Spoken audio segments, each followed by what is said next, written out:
विश्ववंदनीय तथागत भगवान बुद्ध परमपूज्य बोधिसत्व डॉक्टर बाबासाहेब आंबेडकर यांच्या कार्यकर्तृत्वाला या ठिकाणी मी पंचांग प्रणाम करतो।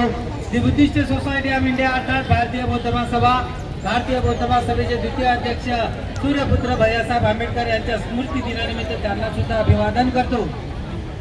द्वितीय अध्यक्ष महाउपासिका मीराताई आंबेडकर साहेब यांच्या कार्याला सुद्धा या ठिकाणी मी पंचांग प्रणाम करतो। भारतीय बौद्ध महासभेचे राष्ट्रीय सल्लागार ॲडव्होकेट बाळासाहेब आंबेडकर यांच्या कार्याला सुद्धा या ठिकाणी मी पंचांग प्रणाम करतो।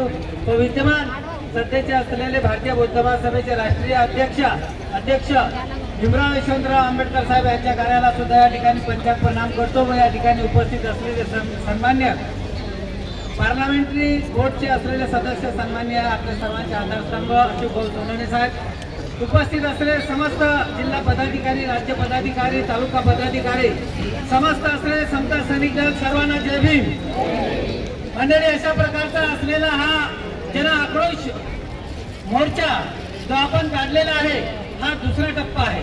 पहिला टप्पा या ठिकाणी मार्च एप्रिल या ठिकाणी आपण संपूर्ण गाव पातळीवर तालुका पातळीवर आणि जिल्हा पातळीवर हा राबविला होता, परंतु त्या माध्यमातून सरकारला जाग आलेली नाही आहे। आपल्याला असं दिसून येते जाग न आल्या कारणामुळे या ठिकाणी आदरणीय भीमराव यशवंतराव आंबेडकर साहेबांनी हा दुसरा टप्पाचं आयोजन केलेला आहे।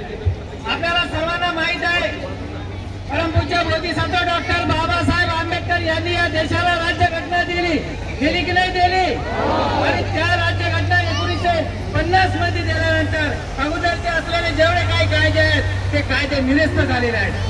परंतु या असलेल्या देशात मनुवादी सरकार जन्माला आलं आणि त्या सरकारने 1949चा एकमेव कायदा हा त्यांच्या ताब्यात ठेवला आणि 1949चा बीटी ऍक्ट कायदा जागृत ठेवून त्यांनी महाबोधी महाविहार आपल्या ताब्यात ठेवलेला आहे। संपूर्ण जगाला माहित आहे तथागत भगवान बुद्धाला ज्ञान प्राप्त जर कुठे झालं असेल तर बौद्ध गया। महाबोधी महाविहार जर कोणाचा असेल तर ते तथागत भगवान बुद्धाचा आहे। संपूर्ण मानव जातीचा कल्याणासाठी केलेला जो सन्मार्ग आहे तो सन्मार्ग तथागत भगवान बुद्धाने याच ठिकाणी मधून दिलेला आहे। आणि म्हणून या ठिकाणी आपल्याला असं दिसून येते की महाबोधी महाविहार जोपर्यंत आपल्याला मिळणार नाही तोपर्यंत हा लढा कायम राहणार।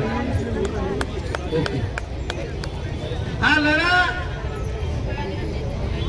आतमधून निवेदन आल्यानंतर पुन्हा तुम्हाला मार्गदर्शन केला जाणार आहे।